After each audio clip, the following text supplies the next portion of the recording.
What is good, team? Welcome back to the prep series vlog.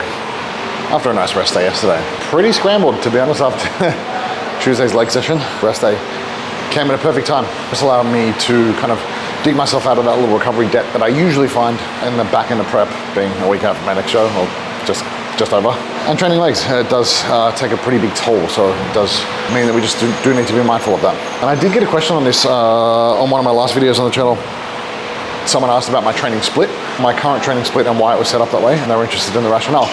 So just to kind of jump into that a little bit, there's nothing inherently magic about my current training split. It's just designed to tick off the things that I need to do from a weekly volume perspective, from a development standpoint, and just kind of makes sense logically. But I think the main thing that we were looking at in terms of how we structure the week with training days versus rest days, and the way that I look at this and the way that I like to do it for myself and my clients is generally structure rest days around priority areas or areas that require the most effort. So in this case, I hit legs on a Tuesday, so my rest day is on Wednesday, where my recovery demands are probably a little bit impacted. And I typically see this when I look at my Fitbit data, my HRV, resting heart rate, recovery score, sleep, that kind of stuff. Typically gets pretty deranged after a heavy, hard leg session. So having that the rest day after legs gives me a day to kind of catch up. And it means that that fatigue doesn't flow over into today's session, so I can come into today's session nice and fresh and hit it hard. And then again, my last session of the week on Saturday is my hamstrings, delts, and arm session, so arguably again my harder session with some heavy RDLs, some heavy leg curls, some more lower body stuff. So again, having the rest day after that allows me to kind of dig myself out of that recovery debt a little bit to be able to hit the gym fresh on Monday. And I would implore anyone out there who has an area that they want to prioritize, structure your rest days around that, so that you hit that session as fresh as possible and potentially earlier in the week as well. So for me, I always try and hit legs early in the week, like my main leg session, with a rest day following. So that being said, we get into today's session. We are push, tries, delts, I believe. So kicking this off with my heavy, hard exercise, incline Smith. Looking for a little load progression today. Gonna go 140, so this is my last warm-up set here at 120, maybe 2 reps, and then we'll get stuck into our work sets.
All right, Smith done. That was really nice.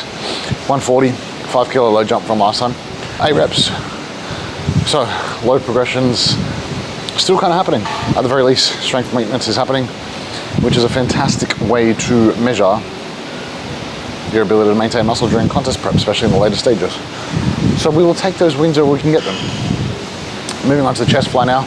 2 sets, 10 to 15 reps here, a little 5 kilo load jump on this, and then we move on to the machine chest press. So it's been funny. The machine chest press here is really light. I've been doing a full stack for like sets of 20, so I might have to use a different machine today. And I did find an incline cable press here, which is quite nice, so I might just use that. But that's all bad. I've got the energy for, so I'll get stuck into this, aiming for at least 12 here, but 15, clearly. I want to do the top end.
2 sets done there.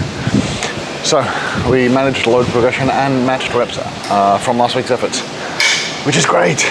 Certainly an interesting period between shows, and something that I've had to do a couple of times now with the last 3 seasons.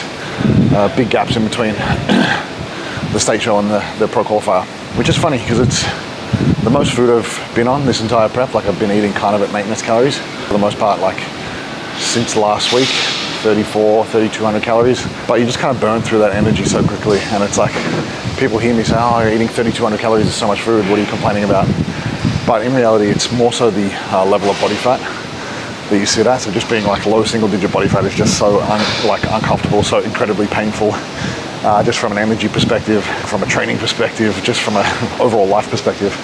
So it's kind of like, no matter how much food you put in, you just kind of burn through it. So if you think about like a really fuel efficient car, or like a jet, you're putting jet fuel in it, you're burning through that fuel so quickly, it kind of just goes nowhere. So 3,200 calories for me, like I eat that and I'm hungrier, my energy levels don't really change, my body weight goes down, because you basically have this like metabolic ramping effect where you upregulate thyroid production, you in turn burn more body fat because your metabolic rate is running faster, so you kind of need more fuel to keep that fire rolling. So it's like, you know, you can imagine like a coal-powered train. Once it gains momentum, you need to keep putting coal in to keep that train moving forward, and then the more coal you put in, the bigger and hotter the fire gets, and the more coal you need to maintain that level of speed. So it's kind of the same deal here. It's like the more fuel you put in, the more fuel you need to continue to maintain that, because you just burn through it so quickly. So anyway, complaining about eating more food, terrible problem to have. Certainly could be worse. But we move on to chest press. I'm actually feeling pretty good. I've kind of rotated this session around, so I'm going to do the chest press last. So I might stick with that previous one just because the loading profile is really nice. Big nasty stretch, and I'll keep the reps on the high side anyway, so probably don't need to go very heavy.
Absolutely smoked.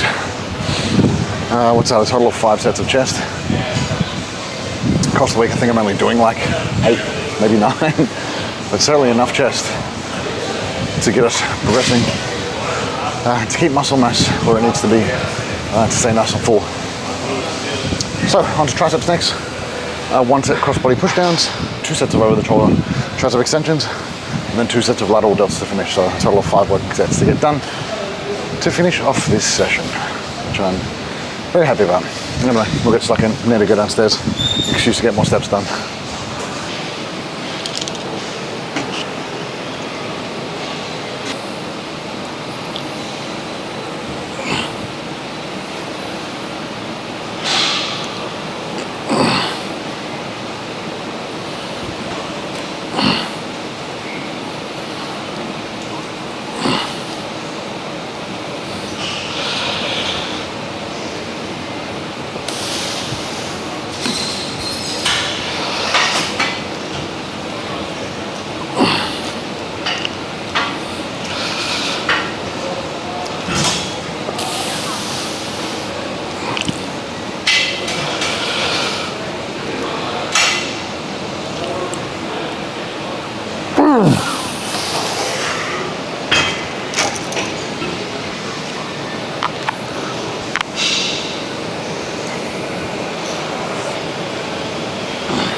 All right, so that's triceps done. 1 set of crossbody pushdowns, 2 sets of single arm over the shoulder extensions, and we'll move on to lying cuffed laterals to finish this one off.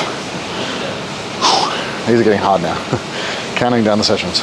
So realistically, we've got tomorrow, Saturday, then probably 3 deload sessions next week, and a couple of rest days in the lead up to making weight, which is always the fun part, and then show day on Sunday. So probably going to be a session maybe Monday, Tuesday, Wednesday potentially rest, maybe Thursday or Friday like a pump session before pushing some carbs in, and then the weigh-ins on Saturday, which would be very exciting. And I'm really looking forward to it. I think like it's funny, this like lag period between shows feels weird because like I said, I'm eating more food, I'm not doing any cardio, but I still feel pretty crap. And I think I really enjoy the digging in, the doing stuff part, and I think that's where it gets really exciting in that peak week period. More so just from the small variables that you can manipulate once you've nailed everything else. So like, obviously I'm inside out lean, I'm shredded, I'm right on the weight cap, so we need to do some fun things, in order to make weight. And that's typically like manipulating food, manipulating output, and doing a few funky things with sodium and water in order to make weight. And I think I really enjoy that fun part. Because it's like this part now in between where you're just kind of going through the motions and everything stays static, which is really good. It's just hard mentally because it kind of feels like the goalposts aren't there, but they obviously are. And I think just even getting the feedback from this morning from the judges based on our look for New South Wales and what we need to do in order to be better for nationals, it was kind of just do exactly what we did with some minor improvements to just presentation, posing. And that's always a hard thing, is just kind of do the same thing because you always want to do more. You always think whether or not I can push a little bit harder or do something different to get a better outcome. When in reality, a lot of the times it's just doing the same things that got you a result in the first place. Continue to do those things. But anyway, that's just me. So we'll move on to cuff lateral raises, show you guys how that one looks, and then after that we are done and home for a little bit more food and some work to finish off the day, and probably some steps to get done because it's been a pretty crappy day for activity. It's been raining all day, so.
Whoa, that's heavy.